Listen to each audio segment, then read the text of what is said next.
আসসালামু আলাইকুম। আজকে আমি যে বশীকরণ ভিডিওটা দিচ্ছি এটা নারী বশীকরণ মন্ত্র আগুনের মতো কাজ করবে। কাঙ্ক্ষিত ব্যক্তির উপর যার উপর প্রয়োগ করা হবে তার শরীরে জ্বালাপোড়া করবে। আপনার কাছে হাজির না হওয়া পর্যন্ত সে স্থির হতে পারবে না, তার শরীরে জ্বালাপোড়া উঠে যাবে আপনার সাথে দেখা করার জন্য, আপনার সামনে আসার জন্য, আপনার সাথে মিলন হওয়ার জন্য।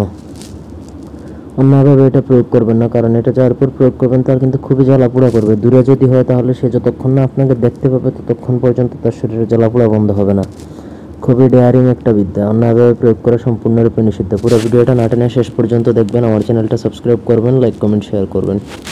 ব্যক্তিগত যে কোনো প্রয়োজনে বা যে কোনো কাজের জন্য স্ক্রিনে দেওয়া নাম্বারে সরাসরি ফোনে বা হোয়াটসঅ্যাপে যোগাযোগ করে যে কোনো কাজ করাতে পারবেন, দেশে বা দেশের বাইরে থেকে।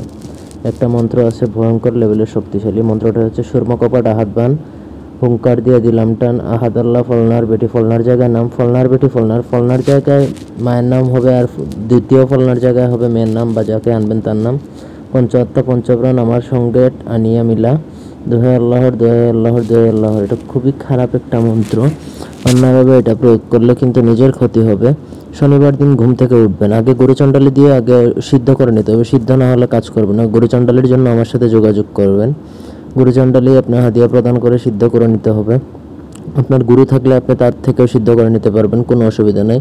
ঘুম থেকে উঠে বাসি মুখে আপনাকে চুলায় আগুন জ্বালাবেন। আগুন জ্বালায় মন্ত্র 7 বার নাম সহকারে পড়ে আগুনে 7টা ফু দিবেন।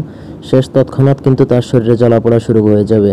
এটা অত্যন্ত সহজ বিদ্যা। শুধুমাত্র গুরুর সাহায্য নিয়ে, গুরুর অনুমতি সহকারে গুরুচণ্ডালি প্রদান করে মন্ত্র সিদ্ধ করে নিলে আপনি দুনিয়ার যে কোনো মহিলার উপর বা যে কোনো মেয়ে, যে কোনো ছেলের উপর এটা প্রয়োগ করতে পারবেন।